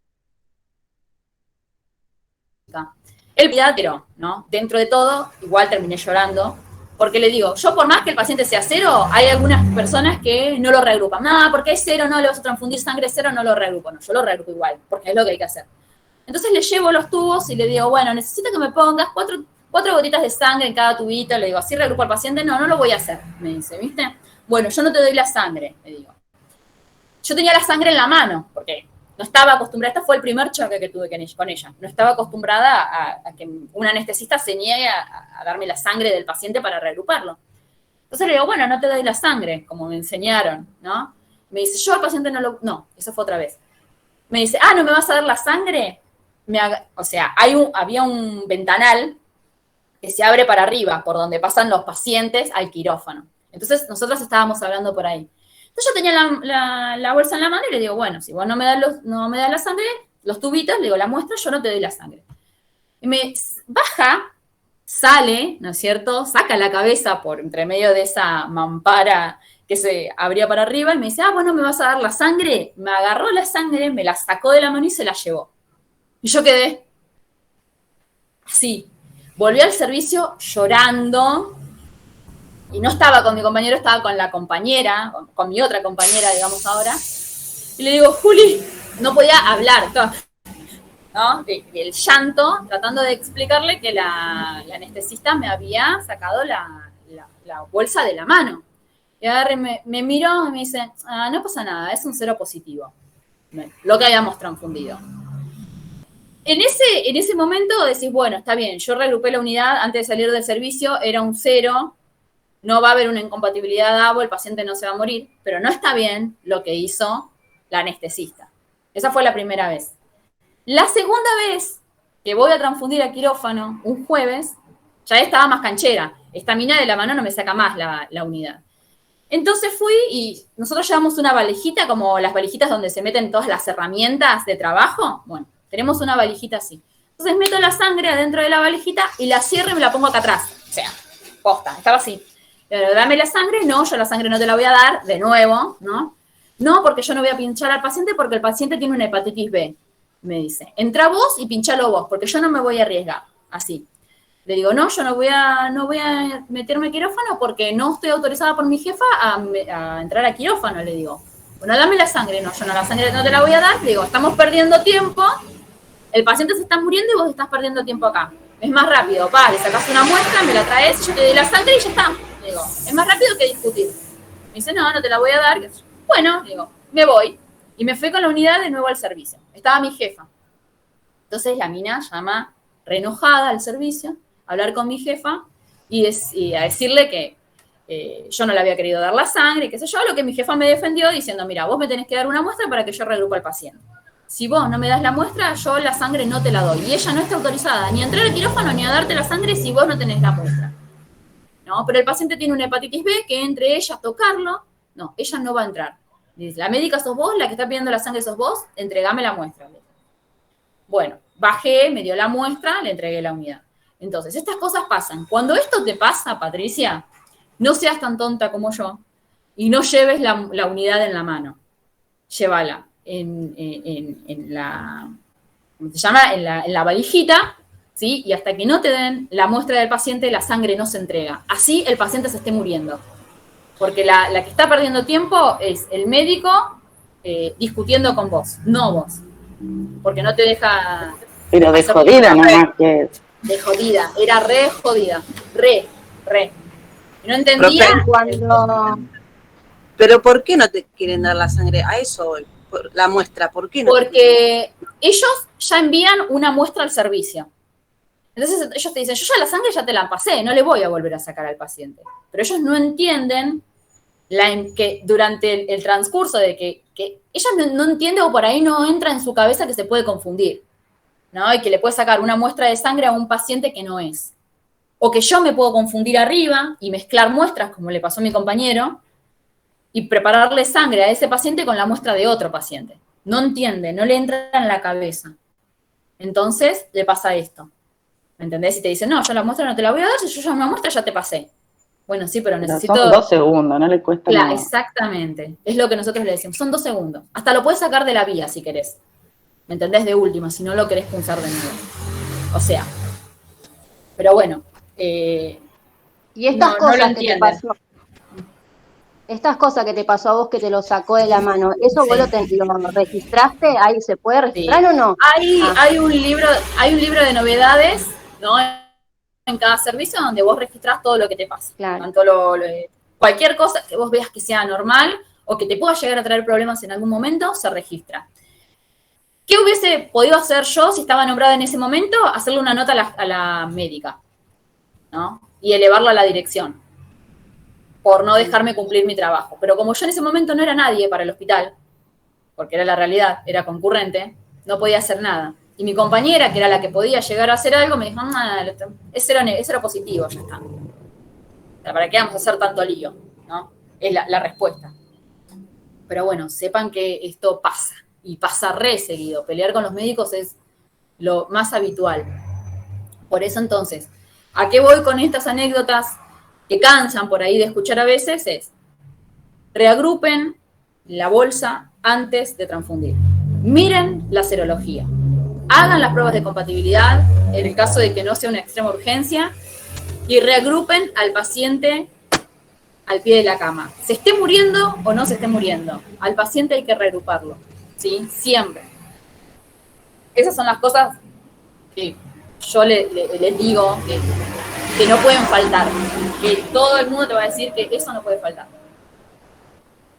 Bien, entonces, si tenemos que hablar de la transfusión de glóbulos, por ejemplo, nosotros tenemos que abrirle la sangre, ¿no es cierto? Cuando digo abrirle esta es la guía de transfusión. Esta es la ruedita en la que si vos la abrís, la sangre pasa, y si vos la cerrás, la sangre no pasa, digamos, ¿no? Entonces, con los glóbulos tienen un goteo en particular, ¿sí? Se pasa una gota de glóbulos por segundo, tiene que pasar, ¿sí? El goteo normal. Para que la sangre se transfunda, los glóbulos rojos se transfundan entre las 2 a las 4 horas de iniciada la transfusión, ¿sí? El tiempo máximo para transfundir una unidad de glóbulos es de 4 horas, de cualquier hemocomponente, ¿sí? Pasadas las 4 horas, si no se llegó a concluir la transfusión porque se tapó la vía o, no sé, lo que fuese que haya pasado, se tiene que descartar. Esa unidad se descarta, no sirve y no se puede volver a utilizar ni guardarla para después, ¿sí? Hay que descartarla. 4 horas como máximo. Después, para el plasma, igual. El mismo goteo, una gota por segundo, ¿sí? Lo que son las plaquetas y los crioprecipitados se pasan a lo que nosotros decimos de a chorro, ¿sí? Con toda la ruedita hacia arriba. O sea, que no haya esto, todo hasta acá, digamos.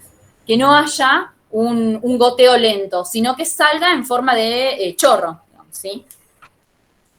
Las plaquetas y los crioprecipitados se transfunden en aproximadamente 15 minutos. Si entre 15 y 30 minutos tiene que concluir la transfusión, ¿sí? Pasados los 30 minutos, es muy probable que las plaquetas se empiecen a activar, se empiecen a agregar y se queden atrapadas en el filtro. Entonces, la transfusión va a ser medio al pedo, digamos, ¿no? O sea, hay que transfundirla de forma rápida para que las plaquetas puedan pasar y puedan cumplir su función en el paciente. ¿Está bien? Entonces, goteo rápido, o sea, a chorro, plaquetas y glóbulos, plaquetas y crioprecipitados, los glóbulos y el plasma, una gota por segundo, ¿sí? Ahora, esto se va a modificar en el caso de que el paciente sea un paciente renal o un paciente cardíaco, ¿sí? Donde el goteo tiene que ser menor a una gota por segundo, ¿sí? Por ejemplo, para los glóbulos y para el plasma.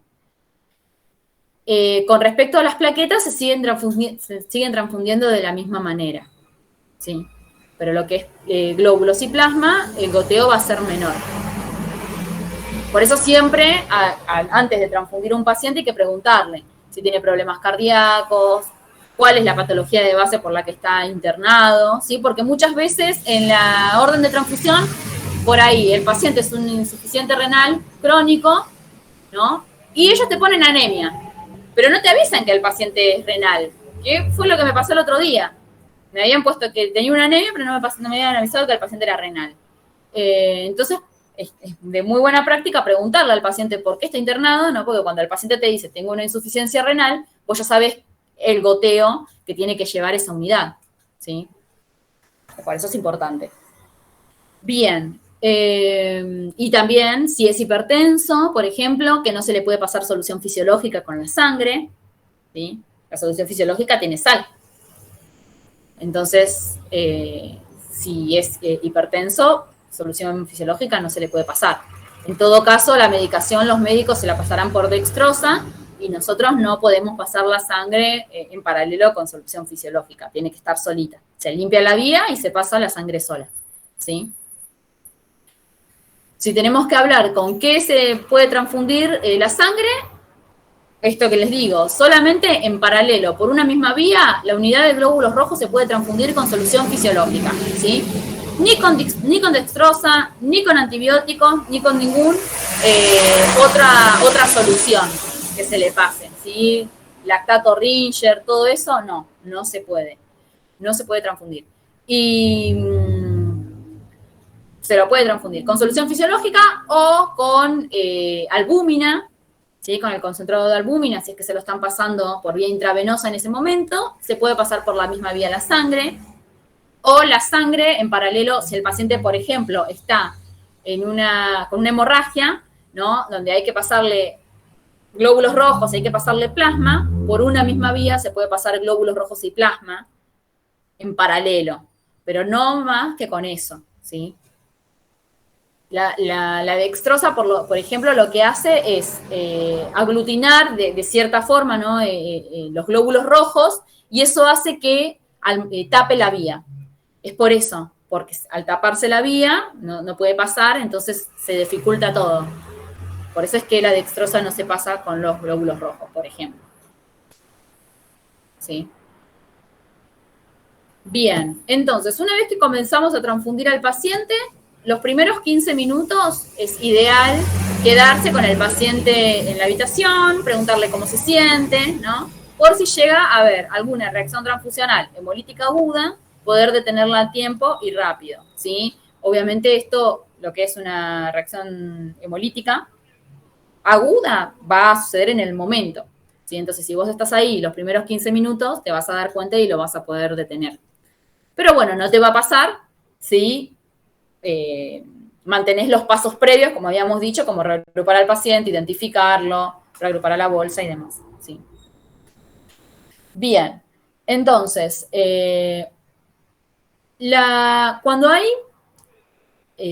situaciones especiales, como por ejemplo un paciente con una hemorragia masiva, en donde hay que transfundirle grandes cantidades de sangre en periodos cortos de tiempo, existen unas máquinas que no todos los hospitales lo tienen, sepa que existen, son muy caras y capaz que no lo lleguen a ver, por ahí sí, pero se llaman equipos presurizadores, ¿sí? Que lo que hacen es, de a poco, ¿no? Ejercen una cierta presión en la unidad de glóbulos para que la sangre pase más rápido al paciente. En casos como una hemorragia masiva donde se necesite la transfusión de grandes cantidades de sangre en corto tiempo, ¿sí? Se utilizan esos equipos. Obviamente ejercen una presión en particular para no romper los glóbulos rojos y se pueden usar siempre que el catéter que tiene el paciente sea el correcto, ¿sí? Nosotros tenemos las guías,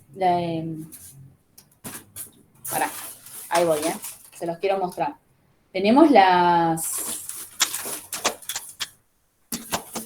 lo que nosotros llamamos AVOCAT, ¿sí?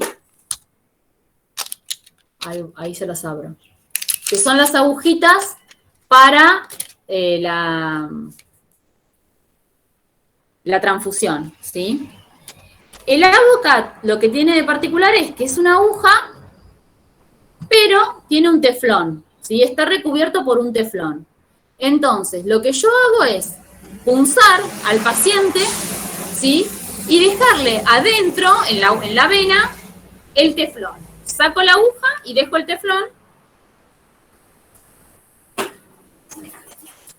Paren, que tenía por acá, no sé dónde está.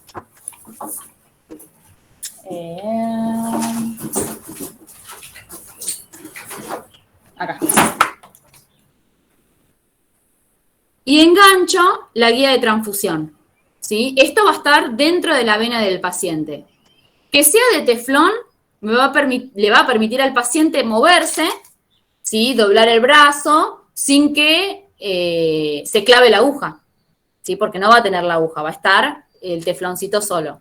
Que se mueve le va a permitir darle movilidad a la vena sin la necesidad de romperla, ¿sí? Entonces el paciente se va a poder levantar al baño, sentarse y no tiene que estar con el brazo duro ahí todo el tiempo porque tiene una aguja adentro.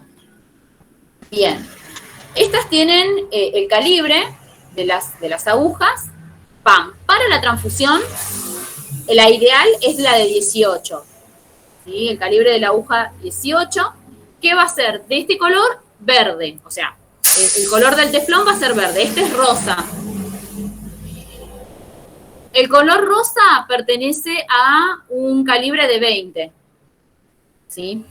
Cuanto más alto es el número del calibre de la aguja a utilizar, más fino va a ser la aguja.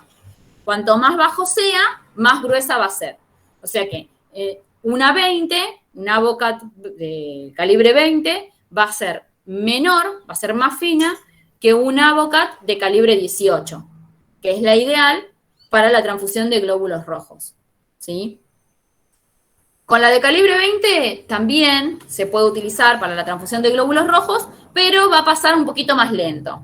¿Sí? Ya con una 22 no se va a poder transfundir glóbulos, ¿sí? Porque ya es muy finita.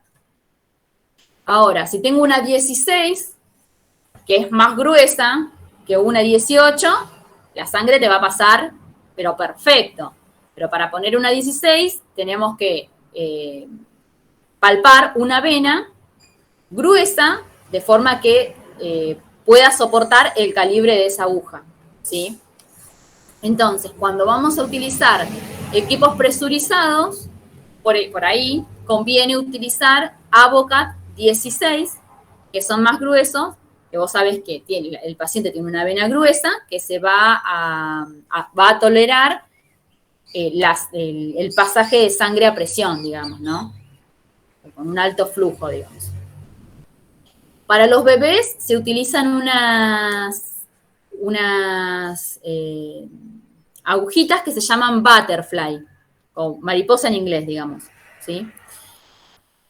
Tienen la forma de una mariposita, son muy finitas, pero de eso se encargan o los enfermeros o los médicos. Nosotros no le ponemos vía a los bebés ni a los pediátricos, salvo que trabajemos en un hospital pediátrico. Pero en ese caso, en el mismo hospital te capacitan antes de dejar de tocar un bebé, ¿sí? Bien, entonces, tenemos los equipos presurizados y también tenemos lo que se conoce como calentadores de sangre, ¿sí? Cuando hay hemorragias masivas y hay que transfundir mucha cantidad de sangre, nosotros no tenemos la posibilidad de sacar la sangre de la heladera media hora antes y dejarla tomar temperatura para transfundírsela al paciente, porque el paciente se nos muere. Entonces, al pasarle grandes cantidades de sangre que se encuentran almacenadas, de glóbulos, ¿no? Que se encuentran almacenadas a 4 grados en la heladera, va a llegar un momento en que el paciente puede llegar a entrar en hipotermia, ¿sí?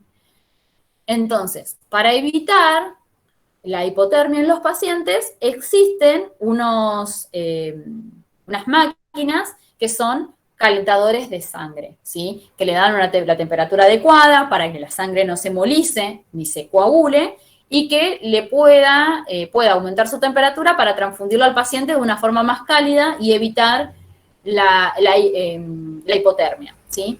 Hay algunos lugares donde van a ver una bestialidad que lo hacen mayormente los anestesistas dentro del quirófano, que es cuando le bajamos la sangre, ponerla abajo del chorro de agua caliente, ¿sí? Que sale de la canilla. Eso está mal, eso no se hace, sépanlo, que si lo ven, es horrible, no se hace. Lo hacen porque ellos piensan que, bueno, con el agua caliente la sangre va a estar más calentita, entonces van a evitar la hipotermia en el paciente y va a estar todo bien. Lo que ellos no saben, o capaz que no sé si no se imaginan, no sé, es que si vos pones la sangre debajo del chorro de agua caliente, primero que embolizás los glóbulos y después que se te van a armar unos coágulos, que va a ser imposible transfundir esa sangre por la vía de transfusión y se va a tapar toda la vida del paciente, ¿sí? Entonces, cuando vean que están haciendo eso, avisen que eso está mal y que no se hace, ¿sí? Mayormente también si nosotros sabemos que va a ser un paciente que va a llevar mucha cantidad de sangre, porque ya uno ya va sabiendo, ¿no? Cuando va entrando el paciente y lo que te van pidiendo, ya sabes si va a llevar más o menos. Lo que haces es por ahí sacar 2 o 3 unidades de la heladera. En ese mismo momento, le pasás la primera, seguramente si es una extrema urgencia, sin pruebas de compatibilidad, pero ya las otras, más tranquilas, le realizás las pruebas de compatibilidad y ya las dejas afuera, porque sabes que en algún momento te la van a pedir. Entonces, ya va tomando temperatura y las vas transfundiendo a una temperatura superior a los 4 grados iniciales, ¿no? Pero nunca, nunca, nunca se debe meter la bolsa de glóbulos rojos debajo del chorro de agua caliente que sale de la canilla. Eso está mal, ¿está bien? Bien. Bueno, entonces, cosas a tener en cuenta antes de terminar con esta clase es, si hay que preparar una transfusión, pruebas de compatibilidad para la transfusión de glóbulos rojos no pueden faltar, ¿sí? Prueba de compatibilidad mayor. PSI del paciente, tratar de transfundir isogrupo, isofenotipo, ¿sí? Mismo grupo que él, reagrupar la unidad, fijarse la serología, identificar al paciente y reagrupar al paciente al pie de la cama, ¿sí? Son cosas que no te pueden faltar. No se transfunde sin consentimiento y sin orden, firmada por el médico y por el paciente, ¿sí? Si no tenés eso, no se transfunde. Sepa que existen los calentadores de sangre, son muy caros, casi nadie los tiene, pero sepan que están, ¿sí? En qué situaciones se utilizan, los calibres de las agujas para la transfusión, los ideales, ¿sí? Hay también bombas para infusión de hemocomponentes. Las bombas son unos aparatos que lo que permiten es la infusión del hemocomponente o de cualquier solución que se le infunda al paciente en un tiempo determinado y en un goteo en particular, ¿sí? Estas bombas mayormente se utilizan para bebés, en donde tiene que ir un flujo lento de sangre, ¿no? Y se tiene que pasar en un tiempo determinado. También se pueden utilizar en pacientes cardíacos o pacientes con insuficiencia renal, que también necesitan un goteo lento. Bueno, también lo mismo, el tema de las bombas, nosotros no las utilizamos, salvo que sea un hospital pediátrico. Si se van a utilizar bombas para la transfusión de hemocomponentes, de glóbulos rojos principalmente, se tienen primero que fijar que esa bomba sea apta para la infusión de sangre, ¿sí? Porque hay bombas que solamente sirven para la infusión de soluciones como fisiológica, dextrosa, antibióticos o lo que fuese, ¿sí? Entonces, si no sabemos si esa bomba permite la infusión de glóbulos, corremos el riesgo de que la bomba se rompa, de que el circuito se tape, ¿sí? Entonces, para evitar todo eso, siempre es preferible preguntar si la bomba por la que le van a transfundir la sangre al paciente es apta para la infusión de glóbulos, ¿sí? Bien, ¿qué más? Me parece que vimos todo lo que teníamos que ver con respecto a lo que es la transfusión de hemocomponentes, el goteo también para cada uno de los hemocomponentes. Así que tuvimos una clase bastante completa. ¿Dudas de lo que vimos hoy?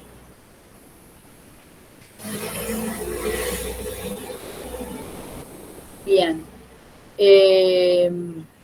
Preguntas para el examen puede ser tranquilamente seguridad transfusional del paciente a transfundir o qué pruebas se le hace a un paciente previo a la transfusión, las pruebas pretransfusionales, ¿no? Nombrarlas, el tipo de calibre de las agujas que se utilicen, pero bueno, eso ya lo vamos viendo más adelante para el examen. Bien, Tenemos que empezar con módulo. Es una clase un poco extensa la de hoy, quizás.